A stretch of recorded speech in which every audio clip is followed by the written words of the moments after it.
रूस और यूक्रेन के बीच जिस दिन से युद्ध की शुरुआत हुई तब से लेकर आज तक सभी पश्चिमी देशों की नज़र भारत के स्टैंड पर रही है। इस बीच ये भी अंदाज़ा लगाया जाने लगा था कि भारत अमेरिका के दबाव में चुपचाप सर झुकाकर उसकी हाँ में हाँ मिलाकर चलेगा।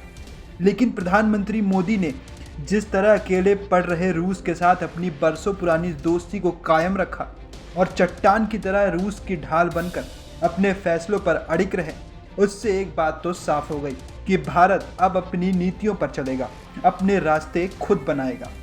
पश्चिमी देश अपनी ताकत दिखाने के लिए जहां कई देशों पर दबाव बना रहा है कि वो रूस से तेल न खरीदें, तो वहीं भारत ने अपनी ज़रूरतों का ध्यान रखते हुए किसी के दबाव में न आकर अपनी खरीद जारी रखी है और रूस से तेल खरीदने के सवाल पर सभी पश्चिमी देशों की बोलती बंद कर दी। एक बार विदेश मंत्री एस जयशंकर ने पश्चिमी देशों को आईना दिखाया तो बाकी देशों के पेट में दर्द होने लगा। वहीं अब केंद्रीय पेट्रोलियम मंत्री हरदीप सिंह पुरी ने वाशिंगटन में अपने बयान से पश्चिमी देशों की बोलती बंद कर दी है।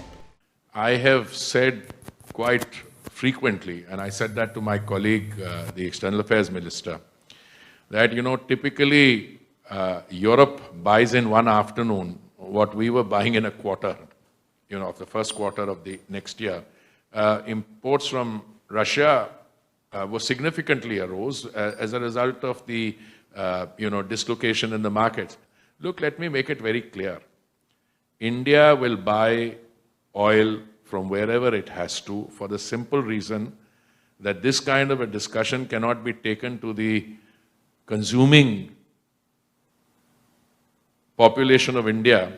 I mean, just imagine what has happened, the kind of dislocation and chaos you have in some countries, I don't want to list any, but let's say in India's vicinity, where for the love of money, there is no energy.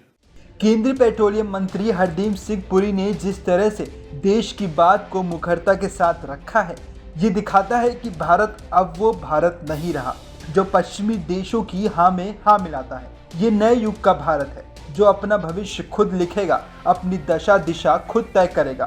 Bharat का बयान किसी का copy paste नहीं होगा, बल्कि उन देशों के लिए मिसाल बनेगा जो पश्चिमी देशों के चलते अपने देश के हित से समझौता करने पर मजबूर हो जाते हैं। Bureau report, news watch India.